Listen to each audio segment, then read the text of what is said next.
Says, is x minus 1 a factor of 2x cubed minus 6x squared minus 12x plus 16? All right, so I'm going to do my fraction symbol, or my division symbol, and I have x minus 1 on the outside here. 2x cubed minus 6x squared minus 12x plus 16. All right, it went x cubed, x squared, x, and then x to the 0, essentially, with the 16. So I don't have to fill in any of those 0 x values. So it's already set up nice for me. Okay, I have a binomial, so I can't multiply a binomial into 2x cubed. So I have to include the 6x squared. Well, if I want to get negative 6x squared, I need a new negative 6x. So, oh, not 6x. I want it to be 2x. So when I go around, I end up with 2x cubed. And then I'll have a negative 2, this is squared. There we go. Rusty right now. All right, that should be 2x squared, so I get 2x cubed minus 2x squared. I subtract again, so do not forget we are subtracting. As I subtract, as I go down, 2x cubed minus 2x cubed goes to 0. Negative 6x squared minus negative 2x squared is what? What? Not 8. Negative 4. So negative 6 minus a negative is the same as addition. So negative 6 plus 2x squared is a minus 4x squared. So be very careful on your signs there. If you have subtracting a negative, it's actually doing addition. Bring down the negative 12x. So now I continue on. Okay, so this would be a negative 4x. As I go around, that would get me my negative 4x squared plus 4x. That goes to 0. Again, I am subtracting. So I have negative 12x, forgot my x, negative 12x minus positive 4x would be regular subtraction. So that's negative 16x. Bring down the positive 16.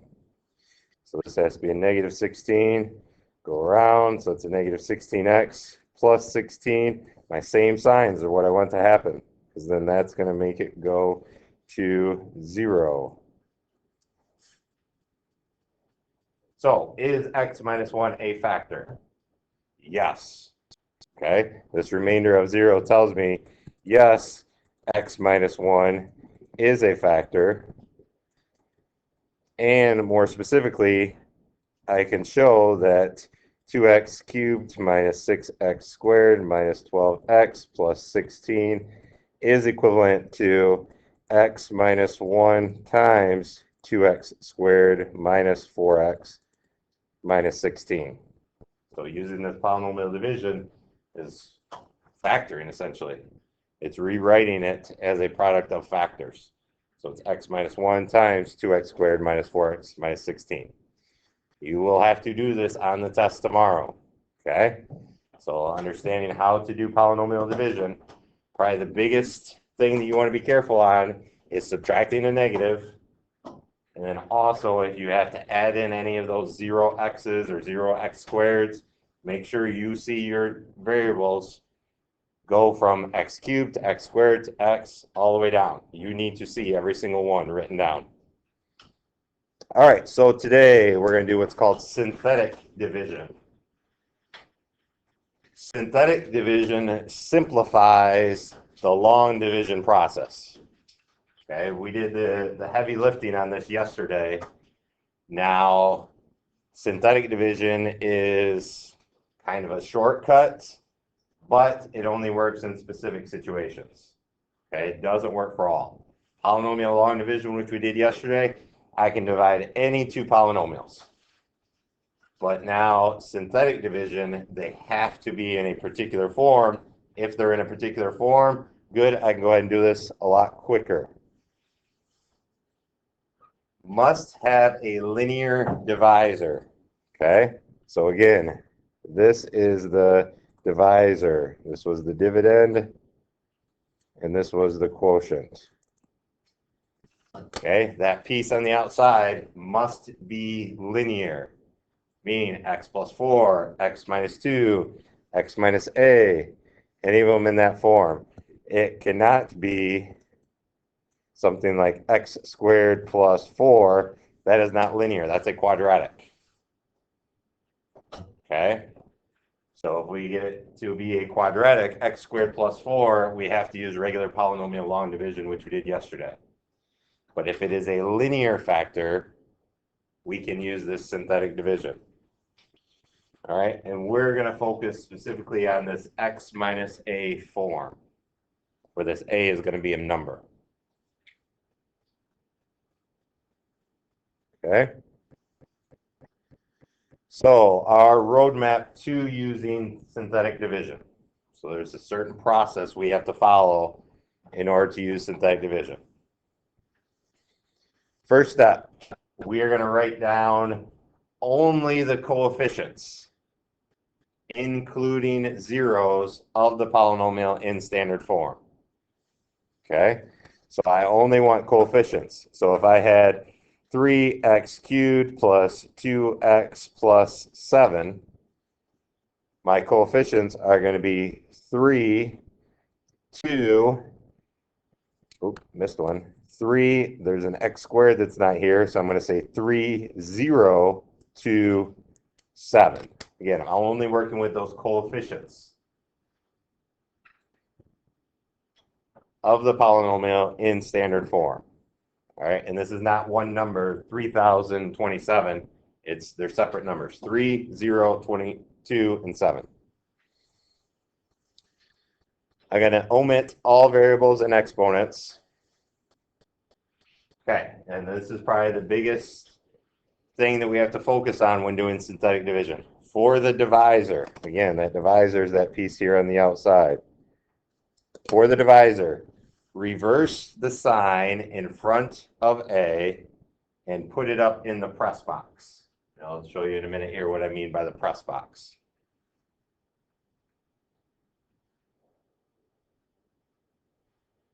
Reverse the sign in front of A and put it up in the press box.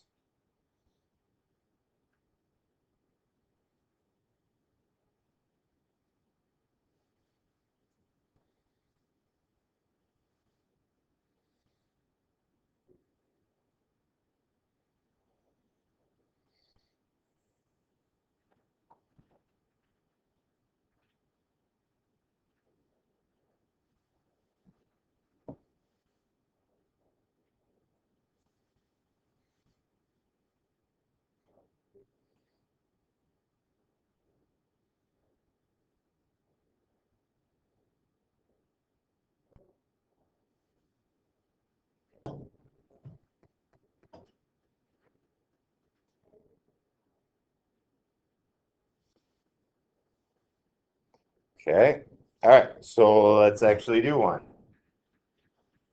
So I want x cubed minus 14x squared plus 51x minus 54. So that is my dividend.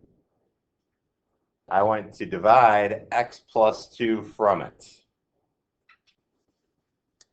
Okay, so for the first step, reverse the sign of that positive 2 and put it up in the press box. So I'm going to create this little half of a square here, and I'm going to write a positive 2. That's what I call the press box. So think of it like on a football field, athletic field, the press box, somebody's sitting up there videoing the game, announcers are sitting up there, radio people, whatever. Okay, so that's the press box. I'm putting it up top. Yes, Eva. Oh, thank you. Yep. There we go. Didn't do it. Reverse the sign of positive 2, put it in the press box, so it'd be negative 2. Write the coefficients of the polynomial. And so this would be 1, negative 14, 51, and negative 54. So only writing the coefficients down. I'm not writing any of the variables down. This one was in x cubed, x squared, x, and then 54x to the 0. We wouldn't write x to the 0 because that's equivalent to 1. So only writing the coefficients. Okay. Step 2, bring down the very first coefficient. Okay, so this one's going to be pretty straightforward. I'm going to bring this down, and I'm just going to write 1 here.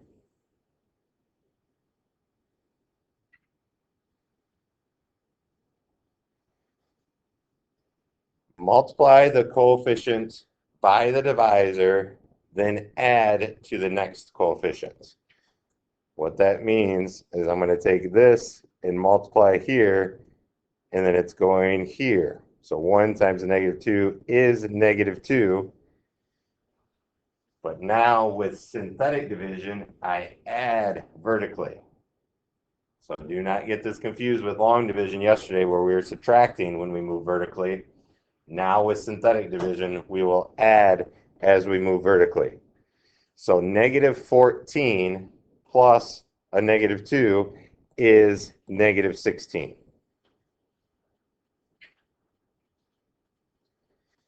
And then I'm going to repeat the process though now with -16. I'm going to multiply here by -2, and then that's going to go into this spot. So now this would be a positive 32.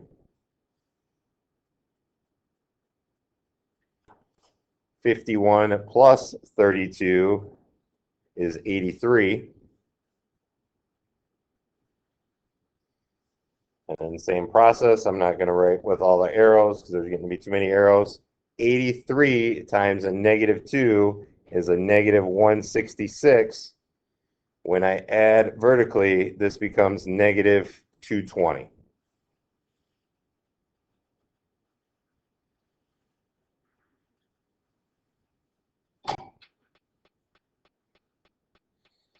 Okay, so 1, -16, 83, and -220 now are my new coefficients. All right, this original polynomial was a degree 3. It was x cubed. And I divided out one polynomial from it, which was a degree 1. So this one tells me that my new polynomial here is these numbers that I created are my coefficients. So this is 1x squared minus 16x plus 83 with a remainder of -220.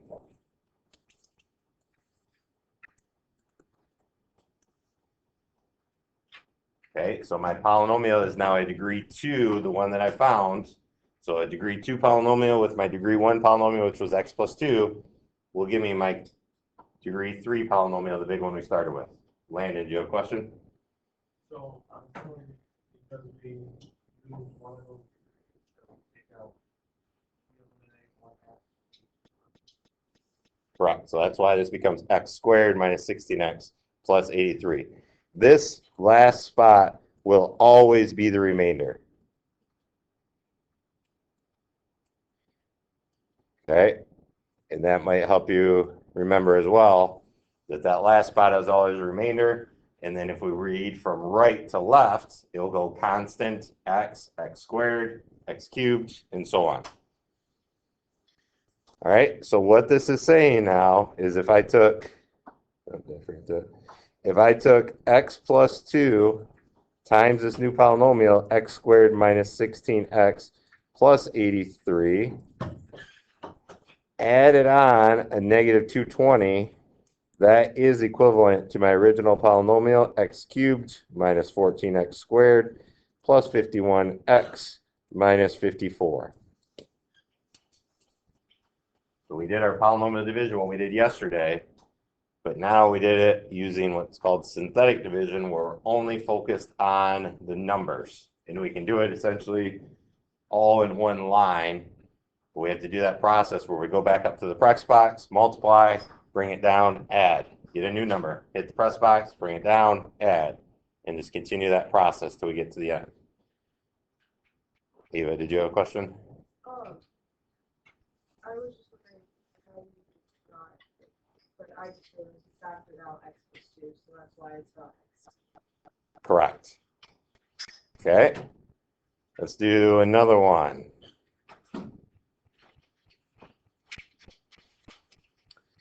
So this one's x cubed minus 57x plus 56. You don't have to write all my columns on the left. This is just a reminder of how we go through this process. Okay, so first thing, we're going to create this press box up here, reduce the sign of -7 so that becomes a +7.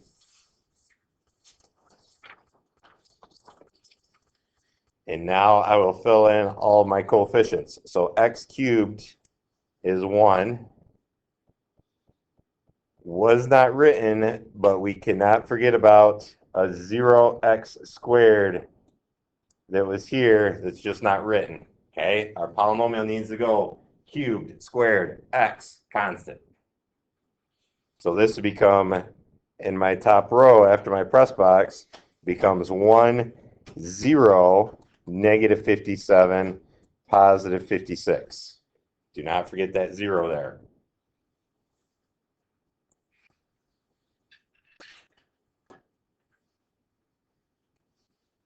Okay, so first step, we're going to bring the 1 down. And then we start multiplying by our press box and continuing to add. So 1 times 7 is 7. 0 plus 7 will give me a +7. 7 times 7 is a +49. -57 plus 49 ends up being -8. So again, we're adding as we move vertically. -8 times 7 is a -56. Add those together, we get 0. So again, this is our remainder. So we have a remainder of 0. So I know x minus 7 is a factor of this. Rewriting this, this is my constant, -8. 7 would be 7x. 1 would be x squared. So I have x squared plus 7x minus 8 as a factor, and then x minus 7 as the other factor. That is equivalent to this x cubed minus 57x plus 56. If I were to multiply those through, I would get back to the same spot.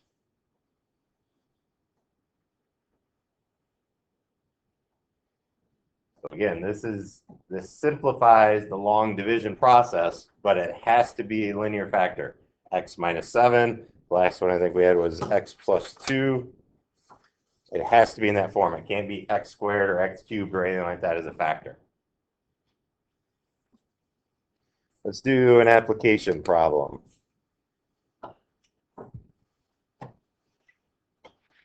The polynomial x cubed plus 7x squared minus 38x plus minus 240 expresses the volume in cubic inches of a box. If the width is represented by x plus 5, what are the other dimensions of the box?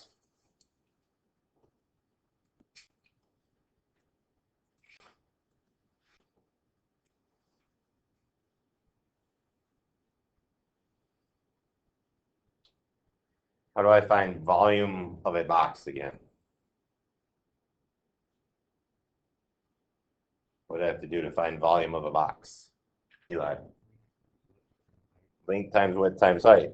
So if I call this my height, we'll call this the width, and we'll call this going back the length. So when it says what are the other dimensions, it's telling me 1 is x plus 5. It's saying the width here is x plus 5. I need to figure out my height and my length. So I'm trying to essentially figure out the factors of x cubed plus 7x squared minus 38x minus 240. All right, well, I can do this using synthetic division. What am I going to put in my press box? Landon, -5. All right, and now I only fill in coefficients. 1, 7, -38, -240.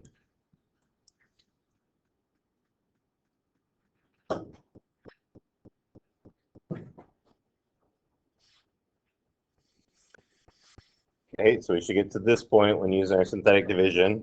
We have 1 and 2, negative 48 and 0. So this is negative 48 is my constant, 2 times x, and then 1x squared. So this is x squared. Two numbers that multiply to get negative 48 that add up to be 2. What are two numbers that can multiply to get negative 48 but add up to be 2? Jake. Negative 6 and 8. Good. Okay, so negative 6, 8. This quadratic was a coefficient of 1, and so this is the same thing as x minus 6, x plus 8. So these are my two other dimensions. It doesn't matter which way we'll go. The length is x plus 8, and the height is x minus 6. Okay, so my three dimensions would be x plus 5, x minus 6, and x plus 8. That would be final answer. But we're able to find those using synthetic division. And by knowing that x plus 5 was one of the sides, which in this case ended up being one of the factors.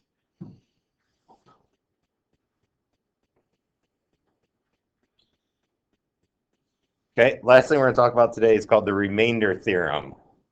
Okay, and this only applies to the remainder.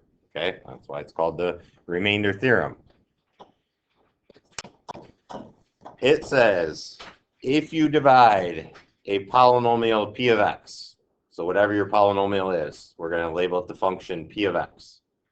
Okay, so p of x could be anything. P of x could be 2x cubed plus 5x minus 3 or whatever. Okay, p of x is just representing some polynomial. If you divide a polynomial of degree where n is greater than 1, so n that represents our exponent, and we'll go with degree. So it has to be a degree greater than 1, so it's not linear. By the polynomial x minus a, then the remainder will simply be p of a. Okay, thank you. All right, so this, if we simply put in a into our function, that will tell us the remainder. Okay, and that's all it tells us. So it's a remainder theorem. All it's telling us is what the remainder is. It doesn't tell us our answer when we do synthetic division, but it will tell us if we have a remainder or not, which we can use to determine if it's a factor. Because if we plug in something saying, is this a factor, we can simply put in that value into our polynomial. If we get 0, meaning our remainder is 0, yes, it is a factor. Okay? So, given the polynomial p of x is x to the 5th minus 2x cubed minus x squared plus 2, use the remainder theorem to determine what p of 3 is. So p of 3 would simply be 3 to the 5th minus 2 times 3 cubed minus 3 squared plus 2. That is going to tell us what the remainder is. When I plug all this in, I get 182. If I were to evaluate that. So my remainder theorem is telling me that this is the remainder. Okay? If p is 3, that means I was working with x minus 3. I could say x minus 3 is not a factor of this. Okay, so when it said p of 3, it's using that 3 value. Okay, standard form is x minus a. P of a would be p of 3. So right there, that's telling us x minus 3 is not a factor because we got a remainder. So if you're given a problem that says, is this a factor, you can simply use the remainder theorem, if you do it correctly, and determine if you get an answer that's not 0, it's not a factor. If you get an answer of 0, yes, it's a factor. Okay, but be careful if I ask you that on the test tomorrow and say, is this a factor? I'm probably going to add on to that and say, show me. Okay, and it's not showing me using the remainder theorem, it's showing with synthetic division or long division. Okay, but let's actually show that P3 is the remainder when you divide P of x by x minus 3. Okay, so we're going to use synthetic division. X minus 3, the opposite sign would be a positive 3. And then my coefficients, x to the 5th was 1. I did not have an x to the 4th, so that's 0. Minus 2, minus 1, and a positive 2. So let's show that this is the remainder by use synthetic division. So if I bring the 1 down, that's going to be 3. Add those together, I get 3. 3 times 3 is 9. Negative 2 plus 9, 7. 7 times 3 is 21. Minus 1 is 20. Ooh. I made a mistake. What mistake did I make?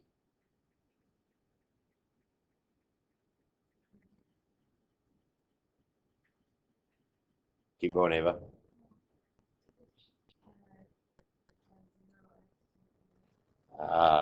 So up here, it went negative 1x squared. X was not accounted for. I should have put a 0 in there. And then 2. So this one actually had 0, or I'm sorry, had 2 0 coefficients to it. Okay? Easy mistake to make. Make sure you are comfortable, or you're careful as you're writing these down. And maybe just do a quick double check after you write them down. Okay, did I miss any zeros in there? Are all my exponents going down? 5, 4, 3, 2, 1, 0. Landon. Does that go back to,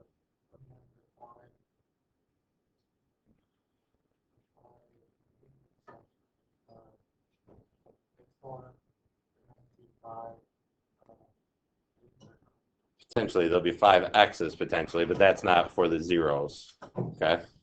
All right. So let's continue this on. 20 times 3, that would be 60 plus 0. So that gets me 60.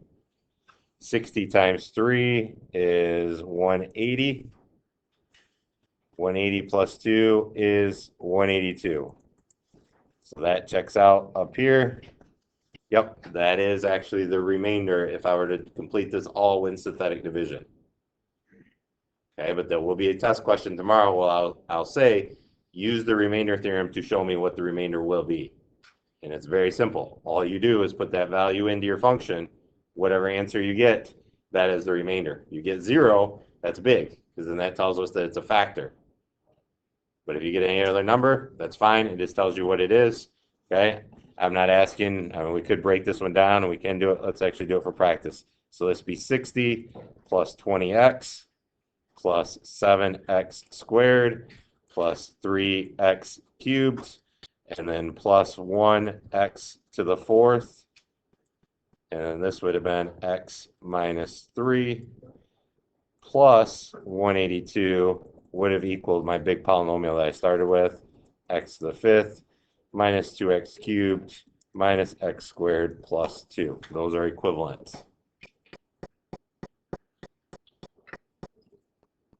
Okay, so the remainder theorem, again, all it tells us is the remainder. So for today, I have a worksheet that I'm going to have you work on. And I want you to do all of the problems on the worksheet. Okay, some of them go faster than